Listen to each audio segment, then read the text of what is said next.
Welcome, welcome. Baruch atah Adonai Eloheinu melech haolam asher kitshanu b'mitzvotav v'tzivanu la'asok b'divrei Torah. Me. And here we are, getting to the end of Parsha Bereshit. So Genesis chapter 6, verse 4, a kind of, it's not an easy passage because it talks about the Nephilim. The Nephilim, that's where we are. A Nephilim hayu va'aretz. The Nephilim were in the land by Yamim Hahem in those days. V'gam acharechen, and even after those, Asher yava'u v'nei ha'Elohim, during which the children, the Bnei, the sons of Elohim, came El Benot Ha'adam, on the daughters of man, V'yaldu lahem, and they gave birth for them. So Hema HaGiborim, those are the Giborim, the mighty men. Asher Me'olam, Asher Me'olam, been around forever. I'm not exactly certain how to translate that, but it does have Anshe Hashem, men of renown. Lauren, do you have an English translation in front of you there? Because olam, of course, can mean eternal, something like that, have been around forever, etc., something like that. Or were of old, maybe. It could also mean of old. So Um, so this is chapter 6. I mean, it takes me longer to get here it's when okay. I'm on Chapter that. 6, verse 4. Okay, let me get to Genesis 2. Yeah. But I think Hashem olam, I would probably come down to saying of old, something like that. Of former times, something like that. All right. What parsha is it? Do you know? It's Bereshit. I meant Aliyah. Oh, it's in the seventh. I guess we're in the seventh, probably. Don't worry. Let's keep going though. Let's keep going. All right. Okay. All right. Let me see I if have it now, though. okay. You do have it? Then let's have it. So it's the last sentence. Of not of Bereshit, I don't think. No, you said, I mean, the last part of number Yes, 4. yes, it is. They are the great men, the mighty men, etc. And Okay. Hashem They Olam is would, one of them. they are the mighty men who were of old, There we the men go. So of that's renown. right. See what I mean? Yeah, Yeah. renounce the Anshe Shem, but that's the Hashem Me'olam. So of old, yeah, because Me'olam Ad Olam, it has to do, from eternity to eternity. They were Okay, of the world, yeah. all right. Let's take a look now at okay. Oh, Looking. So this is from the previous thing. So let me look because I have a note here. Go back here. Yeah. Need to see. Actually, we're going to go back. All right, that's it. Here we are. Sorry. This is where we are now. Okay. We're going to start at chapter 6.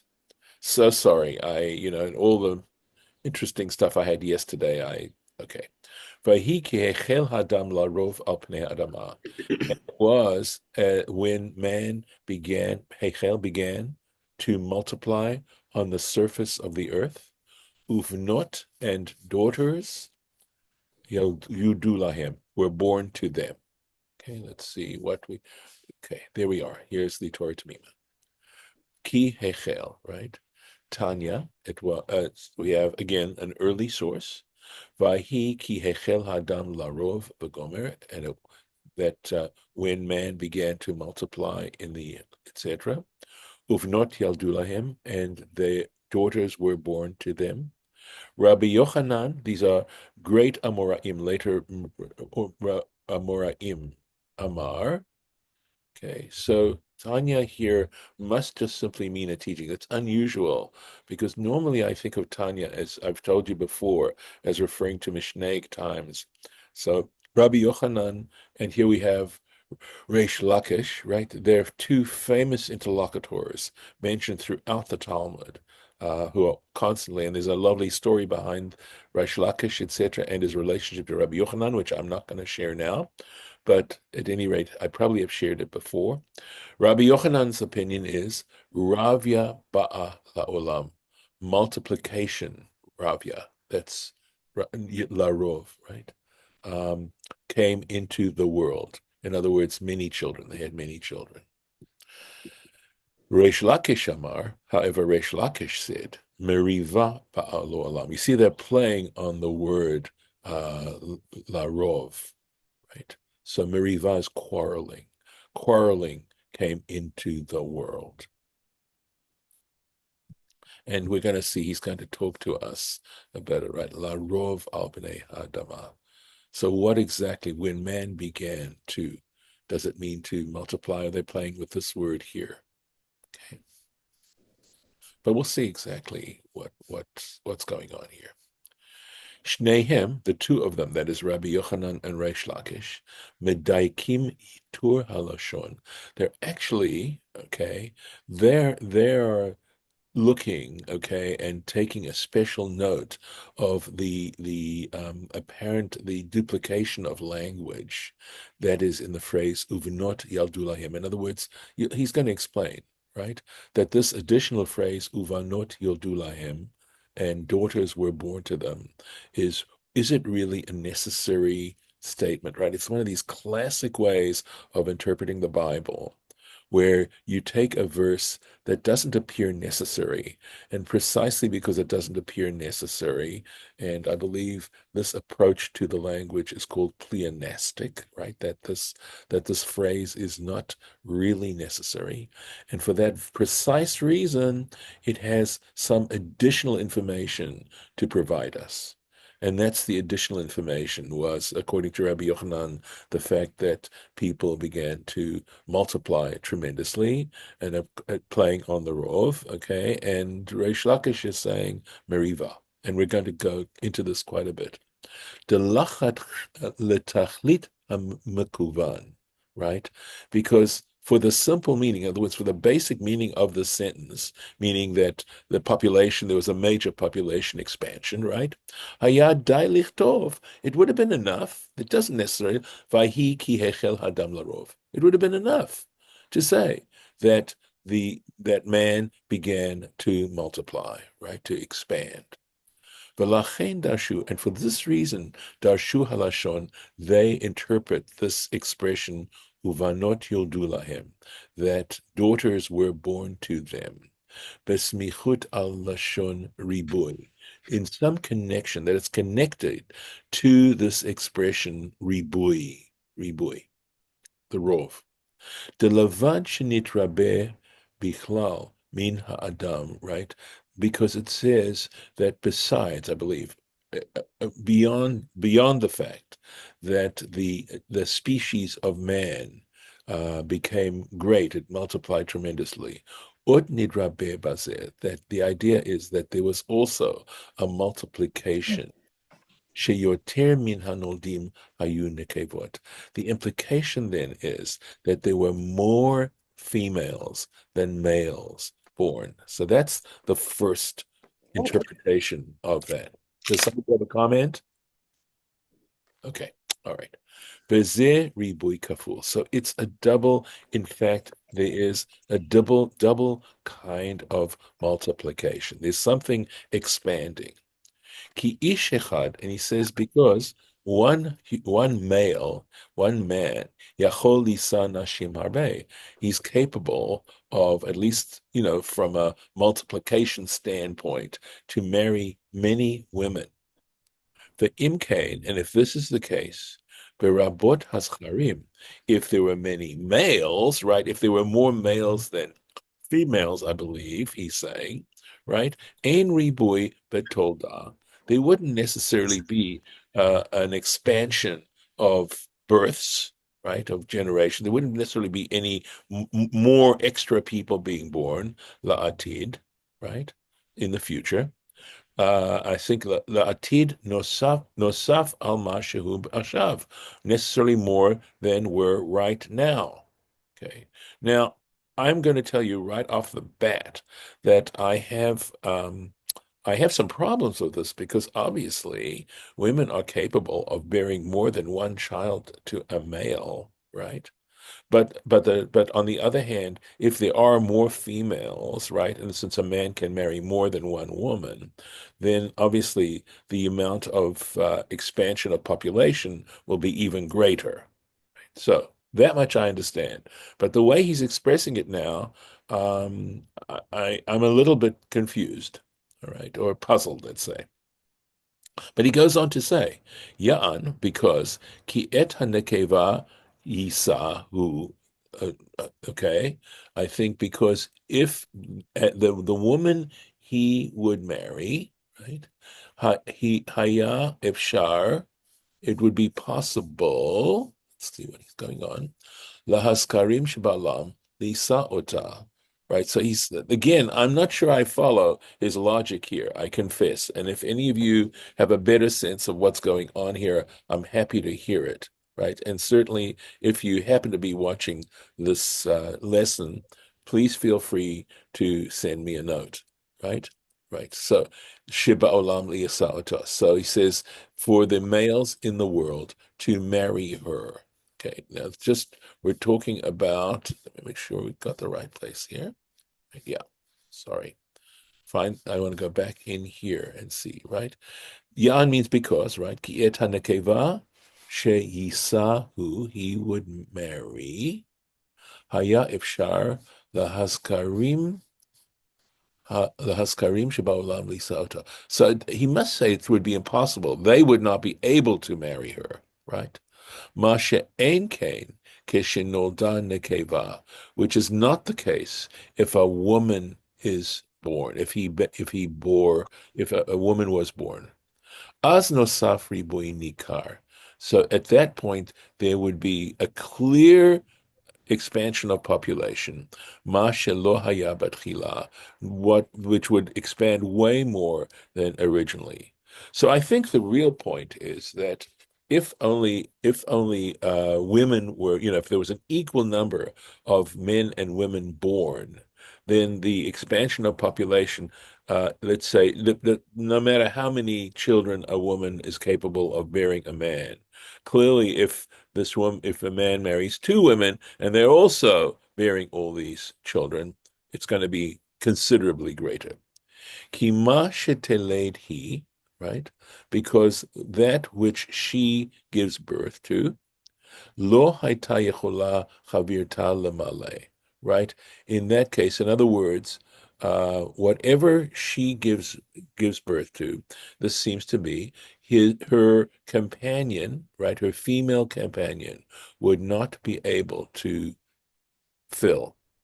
So again, I think what it's saying is that the point that I was making before, that let's just say for argument's sake that a woman is capable of bearing, just for argument's sake, six children, right? But obviously, if this man has now two wives, they're capable of together bearing 12 children. And I think that's the point he's making here. Reish Lakish Darish. And on the other hand, Reish Lakish interprets, and this is not a politically popular position, right? She'apazuk hu ke'ein hakdama, that this particular verse is, as it were, an introduction, the inyan hafrasha ha'atida, that haparsha ha'atida, that in a way this is a beginning to be an introduction to the next parsha, B'inyan dor haflaga, regarding the generation of the dispersion, right? That was a generation that followed the generation of the flood. This is the story of the Tower of Babel, or Babel, and that's considered the generation of the dispersion because that's when the human race went into like these 70 languages and 70 nations, and there was a multiplication of languages. And that particular generation is known as Malay, Dor Matzah Umeriva, a generation of quarreling and contention, that generation of Haflaga. Shiadua, and this is going to be this is not, I'm not comfortable totally sharing this because I don't necessarily personally agree with it, but he says it is known, that's what he's saying, this is the Torah Temimah, Sha'anashim mesugalot laharbot riv umadon, right? That women are capable, right? Not only that, they're very capable of multiplying dissension and strife, that women are a cause of this. Whether it's women themselves who are argumentative, or whether or not it's the men in terms of their relationship to the women because they're women, quarrel, etc. I'll leave it to you to fill in the gaps. And as is written in the tractate Yevamot, page 63a, Lo zacha minagdato. This is actually a wonderful statement. So it's commenting on the fact that when Eve is created, before Eve is created, God says, "Let us make Ezer kenegdo," that a help to him, a help opposite him.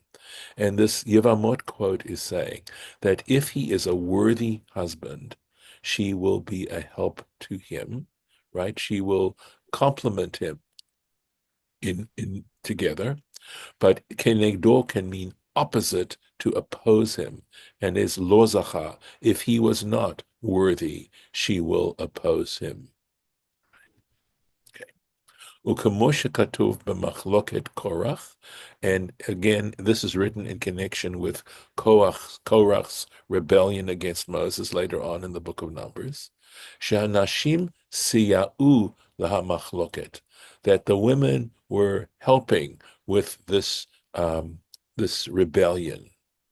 Kemevu'ar sham ba'agadot, as will be explained there in the Agadot. That is, of course, the legendary material associated with the story. V'yein ma shekatuv Resh Parshat Tazria, and see what is written at the beginning of the Parsha of Tazria in the book of Leviticus, the pasuk regarding the verse where it says, "V'tim'ah shiv'at yamim," she shall be impure for 7 days.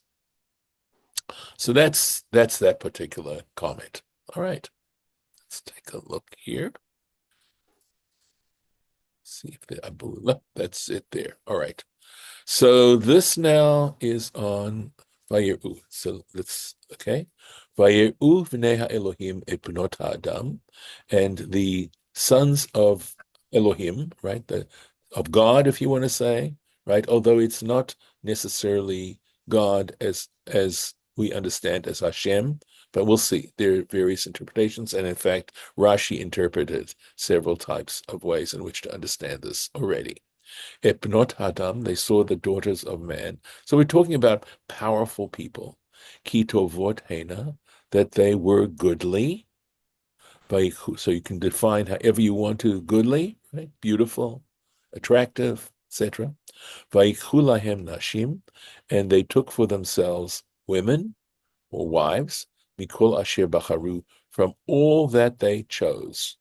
And again, there's certain level of pleonasticism about this verse, right? What is it really informing us? So here we go.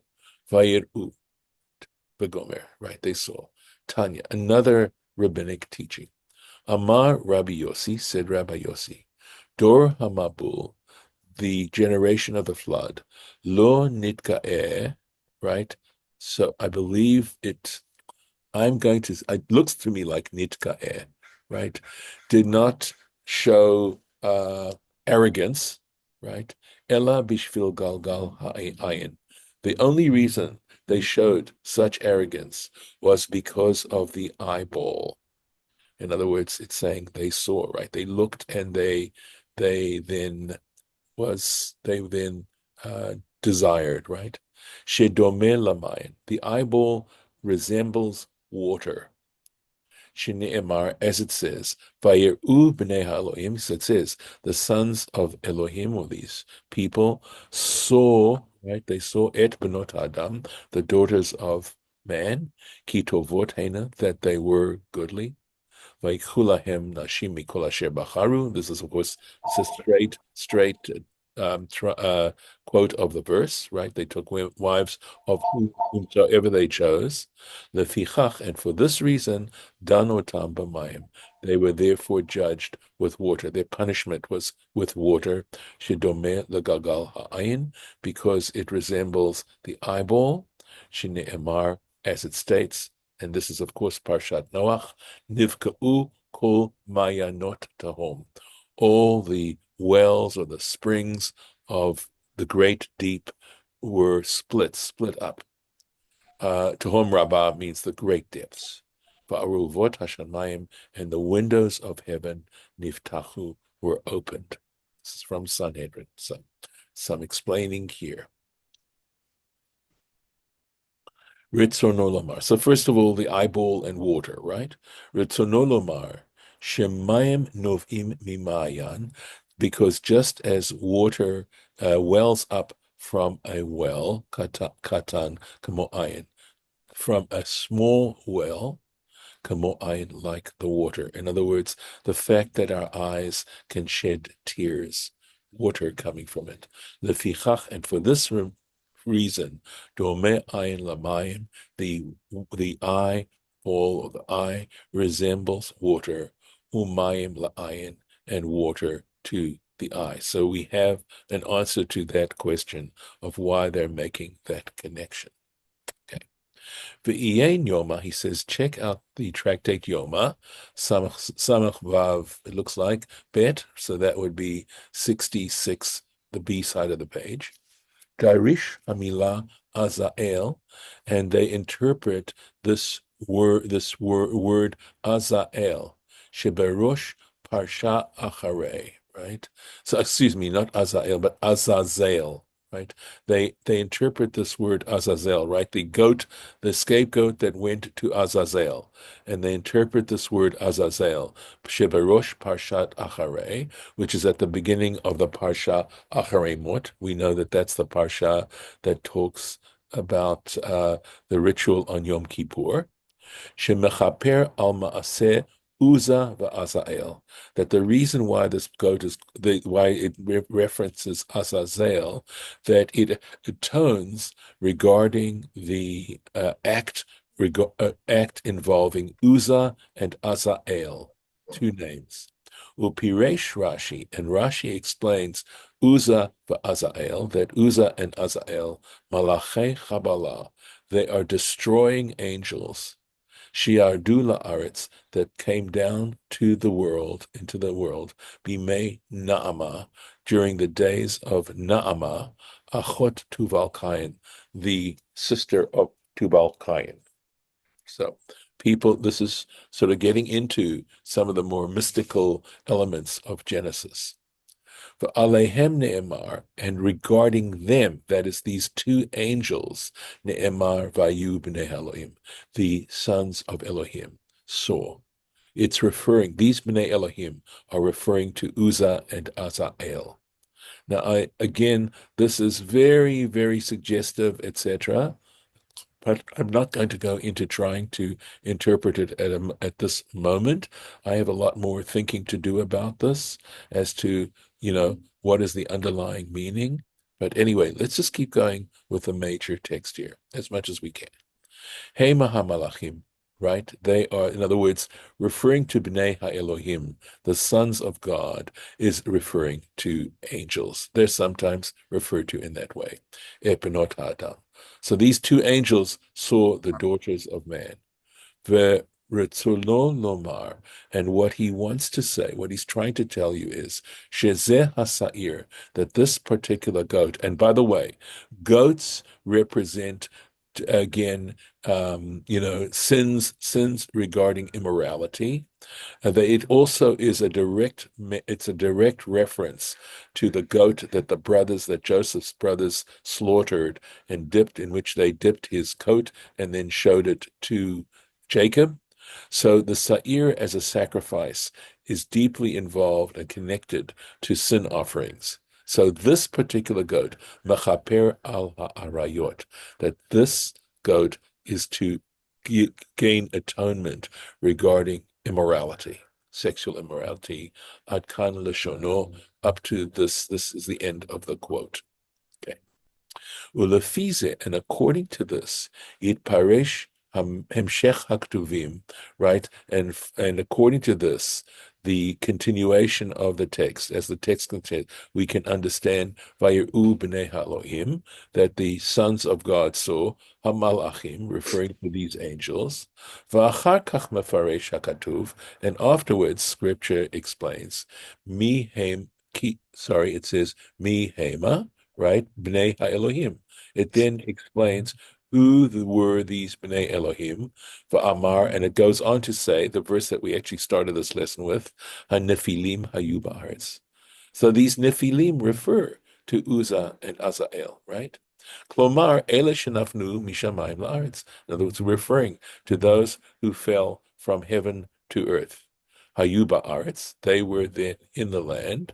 Hainu shenitkashmu kivnei aretz. That is to say, they took form like human beings, right? Children of the earth, or the land. V'gam acharechen, and also following that time, asher yavu. This is going on with the verse from Scripture, right, from the Torah, etc., etc.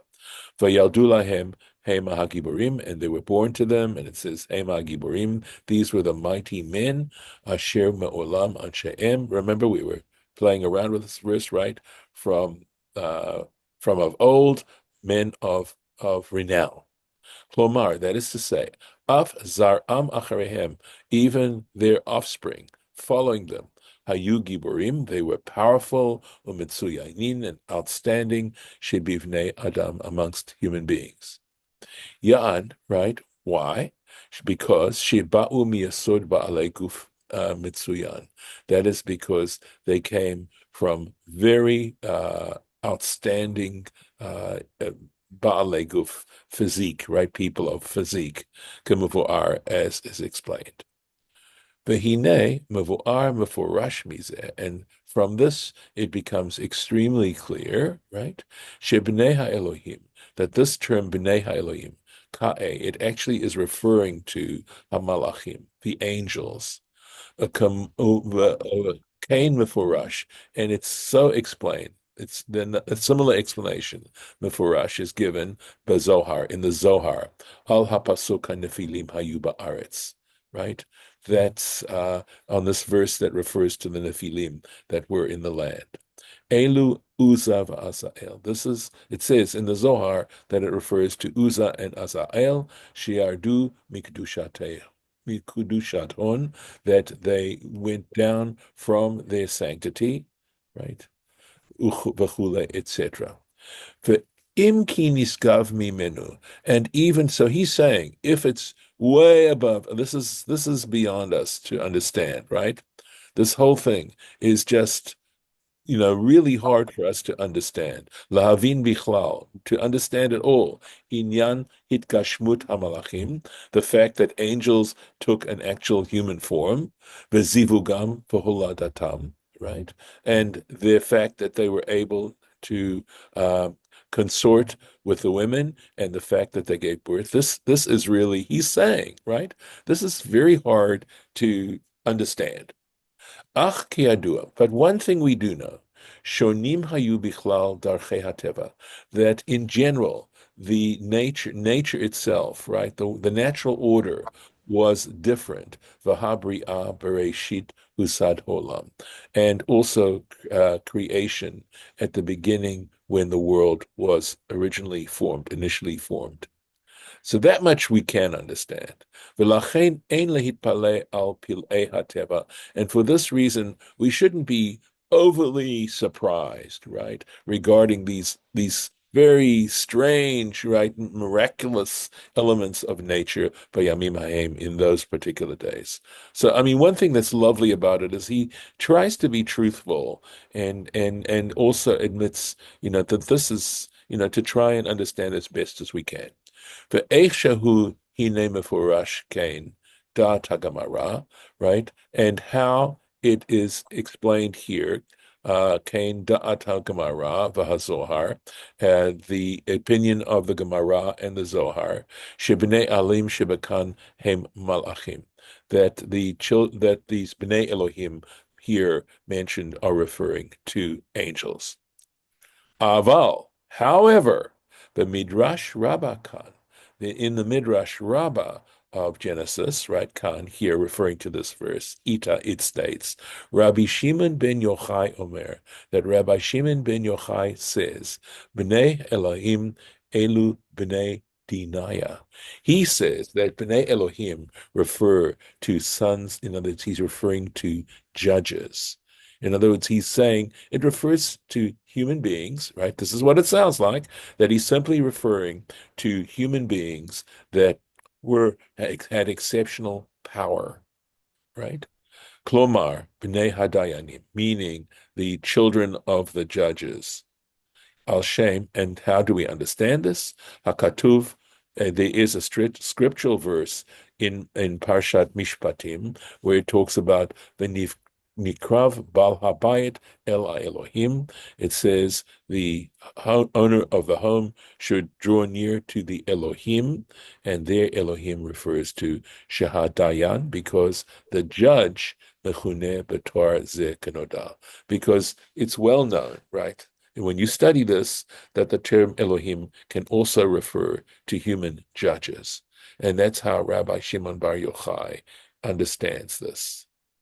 Rabbi Shimon, and not only that, goes on to say, Rabbi Shimon Bar Yochai, Have Mekalel, he would curse Lechol Man Dekari Lahon Bnei Elohim, and he'd curse anyone who referred, I believe, to judges as Bnei Elohim. So that's what it sounds like to me, right? Adkan, that's the end of the quote in the Midrash Rabbah. Vehine ze lo yipale, and quite honestly, we should not be surprised im hamidrash cholek im hazohar, if the Midrash Rabbah disagrees with the Zohar. Ki kama agadot umidrashot chalukoten, because in fact, when we study both texts, we realize that there are a number of agadot, right? These stories, midrashot, and also interpretations that don't agree with the Zohar, that is in opposition to the Zohar. Ela shezeh yipaleh me'od. However, this particular interpretation is very strange. It is amazing. Why? Shehareka mekubal mechaber sefer Zohar, because according to tradition, right, who is the one who in fact created the Zohar? Who? Rabbi Shimon Bar Yochai. It's Rabbi Shimon Bar Yochai. V'hu atzmo b'midrash, and he himself in the Midrash Rabbah, mekalel, right? He curses laman amar hachi, that anyone who says this. Now, what seems to be the case here is that Baruch Halevi Epstein is understanding the curse that we're referring to, Rabbi Shimon Bar Yochai, is understanding, referring to these Bnei Elohim as being angels, I think, is talking them. V'dochet gadol lomar, and it's a real problem. Ki amar shebazohar, because the statement in the Zohar, hul achad ha'amuraim v'lei lo svare. Okay, sorry. Okay, he says that it's problematic to suggest that the way you get out of this problem is that the statement in the Zohar was said by a different Amora, right, a teacher of the about the same time period as Rabbi Yochanan, excuse me, as Rabbi Shimon Bar Yochai, right? And to say that he himself did not hold that opinion. It's simply recorded in the Zohar, but it wasn't his personal opinion. Ki al kol panim, because it would certainly appear on the surface, ein ech kava b'chiburo, why he himself would have wanted to include this in his composition. Da'akazo, such an opinion, shaya mekalel aleha, that he would have cursed regarding. V'tzarich iyun gadol, and he says this requires careful examination. Now, however, if we understand the Rabbi Shimon Bar Yochai's statement to mean that he was cursing anyone who referred to Dayanim as Bnei Elohim, specifically as Bnei Elohim, that puts a different light on this whole thing. But what the Torah Temimah seems to be understanding is that Rabbi Shimon Bar Yochai was objecting to the interpretation that these Bnei Elohim are referring to angels themselves. Okay. However, my understanding doesn't seem to suggest that necessarily. Uktsat ra'aya yesh, but he says there might be some kind of proof, lahavi ladat hagamar Rav HaZohar, that to bring to the opinion of the Gemara and the Zohar, mima shekatov be'avot de Rabbi de Natan, right? In the Avot Rabbi Natan, we've mentioned this particular book. It's still extant. A group of midrashim referring to that. Sof Perek Lamed Aleph. It looks like at the end of chapter 31. The echad min chata'ei dor hamabul, that one of the sins of the generation of the flood, haya, was shelo hoshivu lahem dayanim, that in fact they did not, one of their sins was that they did not set up judges ladun beinehem, to judge amongst themselves. So in that case, if they didn't have those, then we can't claim that the Bnei Elohim referred to judges, since the whole point is that that they did not set up judges. For Imkain, that's according to Avot de Rabbi Natan. For Imkain, and if this is the case, lo hayu dayanim klal, there weren't any judges around. For Imkain, if that's the case, lo yishayach lomar pnei dayanai. Dinaya, that it doesn't make sense to refer these Bnei Elohim as the children of judges. V'yein piresh Rashi, and check out the interpretation of Rashi kan here v'ein la'arichod, and we don't need to go any further into this. And he's referring to Rashi's explanation that's up here, where he talks about Bnei Elohim. Right, there's Rashi talking about Bnei Elohim. So you can see he talked about children of rulers and judges, etc. Okay, and then he says another interpretation. But it's interesting that he's referring to that. And with that, I will stop the share. And any comments before we go on for the record? Harlan, did you want to say something? Okay. All right. Okay, I'm going to stop the recording.